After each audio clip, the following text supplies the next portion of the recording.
देखो भगवान मायापति है। लोग कहते हैं ना, जादू टोना टोटका लग गया, किसी ने मेरे ऊपर कुछ कर दिया।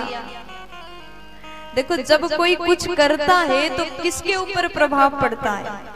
जो निर्बल होता है, जिनका विश्वास अपने भगवान पर नहीं होता है, उसके ऊपर प्रभाव पड़ेगा। उसको कोई भी कुछ भी कर सकता है, लेकिन जिसका विश्वास भगवान पर हो, दुनिया का कोई भी शक्ति उस व्यक्ति का कुछ नहीं बिगाड़ सकता। क्योंकि माया तो संसार में चलता है, लेकिन जब हम मायापति के शरण में जाएं तो उनके ऊपर छोटे छोटे माया नहीं चल सकते।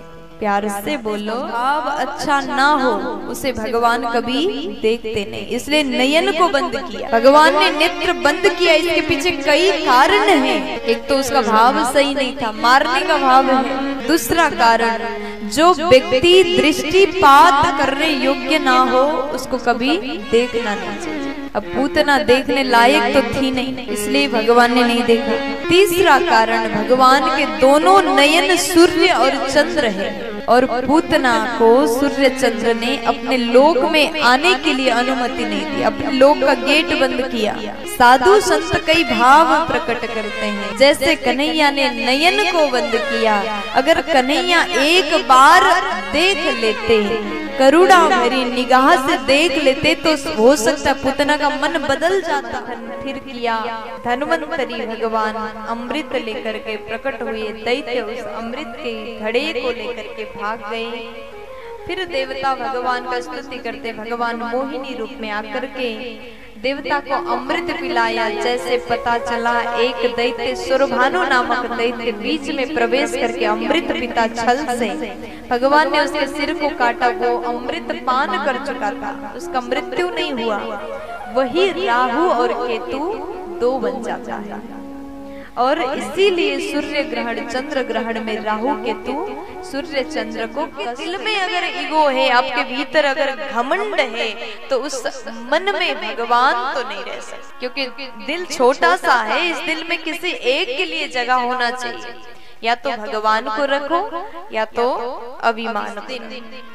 मन पूर्ण रूप से प्रभु के चरण में जुड़ जाए तो उस दिन घर को छोड़ के जाने की आवश्यकता नहीं होगी।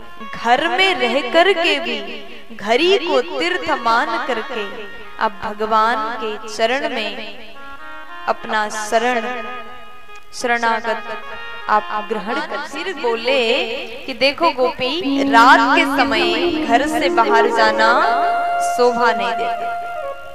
कोई भी नारी को रात्रि के समय अकेले घर से बाहर नहीं जाना चाहिए, ये शोभा नहीं देता।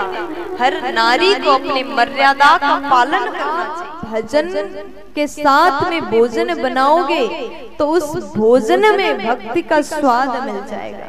और ऐसे भोजन को जब खाने वाले परिवार के लोग ग्रहण करते हैं तो उनके भीतर सत्व गुण प्रवेश करेगा। आपके घर में लड़ाइयां नहीं होंगे, झगड़े नहीं होंगे, अगर आपका घर का माहौल भक्तिमय है। तो आप पवित्र होकर के अन्न बनाते हैं, भोजन बनाते हैं, और मन में भाव भी अगर शुद्ध हो तो उसे खाकर के लोग सात्विक बन जाएंगे, सत्व गुणी हो जाएंगे। इसलिए विशेष करके माताओं को इन बातों का विशेष, रात भर सो करके टाइम, रात तो बीत गया, दिन खा करके बीत गया, सुबह हुआ नहीं।